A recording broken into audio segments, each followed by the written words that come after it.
All right, we're keeping seniors safe online. Very important. Joining us right now from Home Instead Senior Care Ottawa, the Business Development Manager, Margot Beak, is joining us. Hello, nice to see you here. Hi, nice to see you. Seniors, so can you just define a senior for us? What would classify somebody as a senior? So a senior would be someone 65 or older for this particular discussion that we're having, and that's cybersecurity for older adults. Okay. Yeah. So how big of a problem is this right now? So actually seniors or older adults 65 and older are actually the largest growing group online right now. So because they're a growing group, they're actually being more targeted than they were before, and so it is quite a concern. Okay. Can I ask you about Home Instead Senior Care Ottawa? Now, where exactly are you located? So we're located in Canada, but we serve all of Ottawa. So we serve everywhere from out in almost as far as Arnprior to Orleans to about Kemptville. Okay. And so it's quite a large area. And we've been in Ottawa for 14 years now. 14 years. So what exactly is your mandate? What do you do? So, well, senior care, it's in-home care and it's non-medical care. So we do everything from companionship to 24-hour care and everything in between. So that could be something like helping with light housework, it could be helping with grocery shopping, or it can get more complicated. It could be someone who actually needs 24-hour care and we might actually be living in. We have over 100 caregivers across the city working for us. And you're keeping seniors safe online. That's one of your. Okay, so what are seniors' online activities all about? I mean, what are they searching out here? Yeah, so seniors, the main thing, the highest percentage is online email. And then secondly is any kind of social media. So whether it be Twitter or Facebook, and it's usually, grandkids sharing pictures, reaching out to friends. And then the next one is online banking. So they are doing online banking, and then paying bills, so bill payments. So because they are spending so much more time online now, it is a bigger risk factor for them. And like I said, because that number is growing, they're being targeted for different scans. Okay, so why is it such a risk for them? Is because they're maybe not in the millennial age where they don't know as much about computers, perhaps? Yeah, there's a few different things.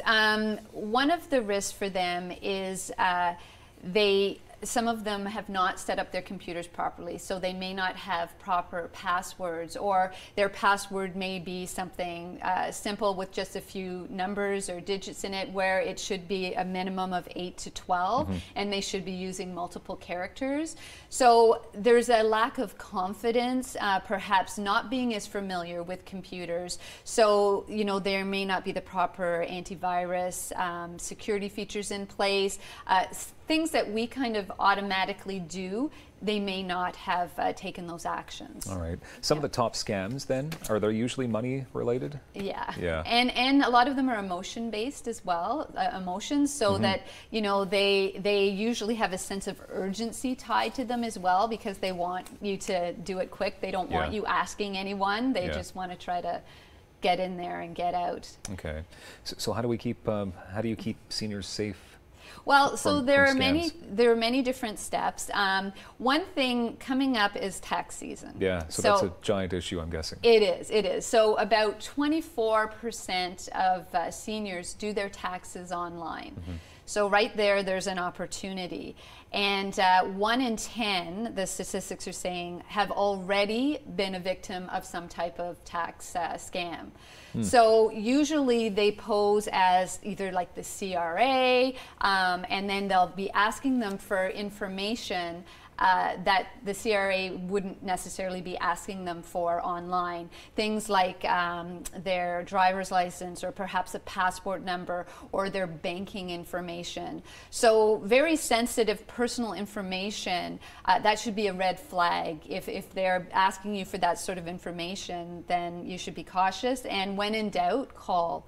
So, there's been a lot of these scams going on, and the police are even saying, just call, don't hit any links, don't touch anything, just call. Okay, but wouldn't they know in advance, because they probably bought software, or are they just Googling tax submissions, and So- they're just taking any website? Is that what the Okay, problem so is? what sometimes happens is they're on the right website and they have done their taxes correctly, but now they're getting an email from someone saying they're from the CRA and saying, oh, we have your tax return, however, we need this, this, and this in order to process it. That's scary. So they may have been on the right site. It's these random emails that come in that, you know, sometimes there's a link on them and they'll tell you to press the link. So you have to be very cautious. Okay, so what's the best way for seniors to protect themselves online? So there's many different steps. We actually, knowledge is power. So we have put together a site. It's www.protectseniorsonline.ca. And on this site, it goes through, there's all different tips on what to do and resources.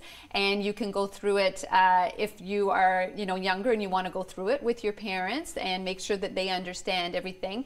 And it will also let them know what the latest scams are, because they're always putting something new out there, right, to keep you on your toes and to keep you going. Okay, so for Home Instead Senior Care Ottawa, homeinstead.ca.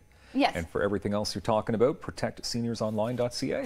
Yes, Simple. that's it. Well, thank you very much, Margot Beak, for being here today and keeping our seniors safe online. You're welcome. More daytime coming up in moments, more great March break ideas right here on Rogers TV. Don't go anywhere.